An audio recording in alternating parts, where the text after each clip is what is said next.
এমন যুদ্ধ হয়তো সংগ্রাম রাস্তায় করে মানুষ পক্ষে বিপক্ষে মতামত দেয়, কিন্তু এটা কখনো স্ট্রাকচারাল ডিজাইনে পরিবর্তন আনে না। তখন সেই সংগ্রাম রাস্তায় থেকে যায়, ওই সংগ্রাম আর পরিপূর্ণতা পায় না। যিনি প্রধানমন্ত্রী হবেন তিনি একই সালে দলীয় প্রধানের দায়িত্বে থাকতে পারবেন না। 10 বছরের বেশি কেউ ওই পাওয়ার স্ট্রাকচারের প্রাইম মিনিস্টার থাকতে পারবেন না, বিরোধীদের হোক আর একটা না। আমরা বলে আসছি এতদিন কাঠামো চেঞ্জ হওয়া, রাষ্ট্র কাঠামো। এই রাষ্ট্র কাঠামোতে বড় ধরনের পরিবর্তনের সূচনা হচ্ছে।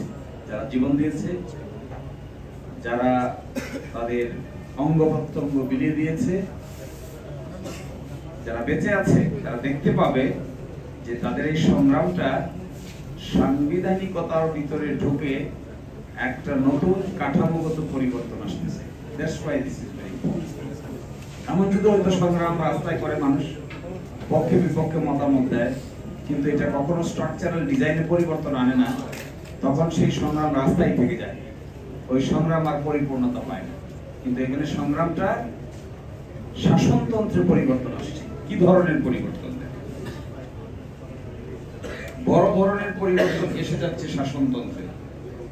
তার মধ্যে একেবারে মূল নীতি থেকে শুরু করে যে কয়টা চমকপ্রদ পরিবর্তন। যিনি প্রধানমন্ত্রী হবেন তিনি একই সালে দলীয় প্রধানের দায়িত্বে থাকতে পারবেন না। এই পরিবর্তন বিরাট ব্যাপার। আগে আমরা দেখেছি এক ব্যক্তি প্রধানমন্ত্রী, তিনি দলেরও প্রধান, তিনি হাউসেরও প্রধান, তিনি সরকারের প্রধান, সবই গণভবন। কিন্তু এখন যিনি দলের প্রধান হবেন তিনি আর প্রধানমন্ত্রী হতে পারবেন। খুব ইম্পর্টেন্ট প্রশ্ন। আরেকটা বড় প্রশ্ন এখানে হয়ে গেছে, এসে যাচ্ছে, 10 বছরের বেশি কেউ ওই পাওয়ার স্ট্রাকচারের প্রাইম মিনিস্টার থাকতে পারবেন না, বিরোধীদের হোক আর একটা না। বিরাট পরিবর্তন। একবার চিন্তা করেন, যতই অসুবিধাজনক শাসন আসুক না কেন, যত কঠিন শাসকেরই জন্ম হোক না কেন, 10 বছরের বেশি না, 10 বছর পরে তিনি ইনভ্যালিড হয়ে যাবেন। সাংঘাতিক প্রশ্ন। এটা একবার চোখ খুললেই বাইরে হয়ে যাবে। এইবার যারা প্রথম ভোট দেবে তারা একজন শাসক দেখেছে, একটা, দুইটা, তিনটা কনজিকিউটিভ 15 বছর।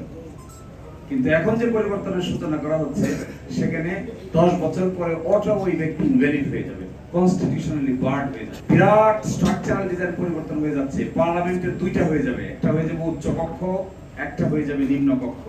উচ্চ কক্ষ গঠিত হবে, নিম্ন কক্ষের নির্বাচনে যে পার্সেন্টেজ হবে এই পার্সেন্টেজ অনুযায়ী উচ্চ কক্ষ গঠিত হবে।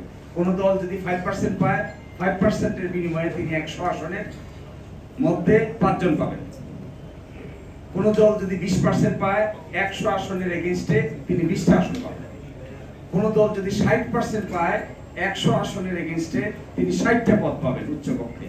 তাহলে দেখবেন উচ্চ কক্ষে কোন দলের পক্ষেই এককভাবে সংখ্যাগরিষ্ঠতা অর্জন করা সম্ভব হবে না।